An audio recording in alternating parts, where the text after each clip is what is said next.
प्रभु यीशु मसीह के नाम में आप सबको सलाम। आज हम बात करेंगे मत्ती की पुस्तक चैप्टर 15 और वर्स 49 के बारे में। जब एक कनानी औरत यीशु मसीह के पास आती है और चंगाई के लिए यीशु मसीह से प्रार्थना करती है, तो यीशु उसे कहता है कि बच्चों की रोटी लेकर कुत्तों को देना उचित नहीं। देखिए, यीशु मसीह तो दया का सागर, प्यार का बहता झरना, बेहद ही नम्र और शांति से भरा हुआ था और है। फिर यीशु ने उस औरत की इंसल्ट क्यों कर दी? क्योंकि आम बोलचाल में भी अगर हम किसी को कुत्ता बोल दें तो यह बेहद ही अपमानजनक बात हो जाती है। तो यीशु तो खुद खुदा का इकलौता पुत्र है और ट्रिनिटी का एक खुदा है, तो वो किसी की बेइज्जती कैसे कर सकता है? चर्च में भी इस चीज के बारे में बात नहीं की जाती क्योंकि ये टॉपिक ही ऐसा है। यहां हमें ऐसा प्रतीत होता है कि यीशु भेदभाव कर रहा है क्योंकि वह स्त्री कनानी थी, जबकि यीशु इजराइली, और यीशु इजराइलियों को मनुष्य लेकिन अन्य जातियों को कुत्ता कहकर बुला रहा है। तो इस तरह से तो हम लोग भी अन्य जाति हैं। तो फिर तो इस हिसाब से यीशु ने हमें भी अपनाने से इनकार कर दिया है। अगर हम यीशु की कही हुई इस बात के अकॉर्डिंग देखें तो पास्टर, पादरी और फादर लोग इस पर इसलिए बात नहीं करते क्योंकि उनको लगता है कि वह इस चीज को डिफेंड नहीं कर पाएंगे। लेकिन जैसा कि आप सब जानते हैं कि इस चैनल का मकसद ये है कि हम उन चीजों को सीखें जो कि आज के दौर में चर्च में नहीं सिखाई जाती। हालांकि अब से 1200 साल पहले ऐसे टॉपिक्स के बारे में भी आराधनालयों में सिखाया जाता था, लेकिन अब तो हमारे गिरजाघरों में सिर्फ ये तरकीबें सोची जाती हैं कि ज्यादा से ज्यादा चंदा कैसे इकट्ठा किया जाए। खैर, इसके बारे में फिर कभी बात करेंगे। सो वापिस आते हैं अपने टॉपिक पर। देखिए, ज्यादातर लोग क्या करते हैं कि पूरे संदर्भ को नहीं पढ़ते और ऊपरी सतह से पढ़कर अपने अंदर कंफ्यूजन्स पैदा कर लेते हैं। हिंदी और पंजाबी की बाइबल में यहाँ कुत्ते शब्द ही है, मैं मानता हूं। इंग्लिश की बाइबल में भी यहाँ डॉग शब्द ही है, और इजरायली खुद को छोड़ अन्य जाति को कुत्ता कहकर संबोधित करते थे, लेकिन वे उस वे में इस वर्ड को यूज नहीं करते थे कि किसी का अपमान करने के लिए जैसे आज यूज किया जाता है।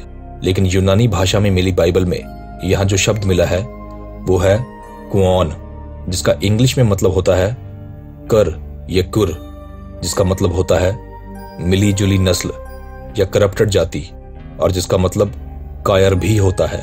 अब कुओन को मिली जुली नस्ल तो कहते ही थे, बट इसको मिली जुली ब्रीड का कुत्ता भी कहा जाता था। लेकिन वे कुओन शब्द का इस्तेमाल करते थे करप्टेड जाति और कायर या अनक्लीन, इन चीजों को संबोधित करने के लिए। यू सी, जब खुदा यहूदियों को इजिप्ट से निकालकर ले आ रहा था तो खुदा ने उनको बहुत सी बातों को मानने के लिए कहा था, जैसे कि अन्य जातियों को देखकर घिनौने काम मत करना, मूर्ति पूजा मत करना एंड सो ऑन। लेकिन वे सुधरते नहीं थे और फिर से बुरे कामों में और अन्य जातियों से मेल मिलाप करके उनके जैसे काम करने लगते थे, जिससे परेशान होकर खुदा ने उनको दंड देने के लिए यह कहा कि अन्य जातियों के राजा आएंगे और तुम्हें बंदी बनाकर ले जाएंगे और तुम्हें अपने अधीन रखेंगे। सो जब हम बिब्लिकल हिस्ट्री पढ़ते हैं कि असीरियन यानी अशूरी और बाबल की सेनाएं जब आईं तो वह यरूशलेम से लोगों को बंदी बनाकर ले गए और उन्हें नॉर्दर्न यानी उत्तरी किंगडम में ले गए और वहीं बस गए। और जब वे वहीं बस गए तो वह यहूदी लोगों से रिश्ते बनाने लगे और उनकी औरतों से शादियां करने लगे, कईयों से जबरन और कईयों को लालच देकर। जब उन्होंने ऐसा किया तो वे क्या हो गए?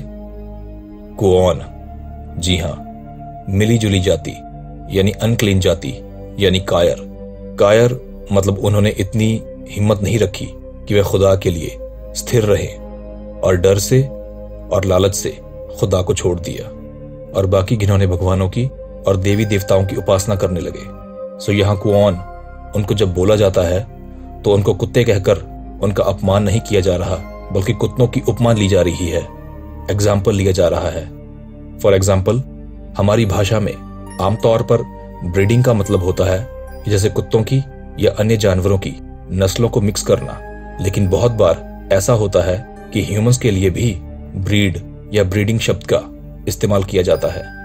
तो इसका मतलब ये नहीं होता कि हम उस इंसान को कुत्ता या जानवर बोल रहे हैं। फिलिपियों की पुस्तक चैप्टर 3 और वर्स 2, कुत्तों से चौकस रहो, उन बुरे काम करने वालों से चौकस रहो, उन काट कूट करने वालों से चौकस रहो।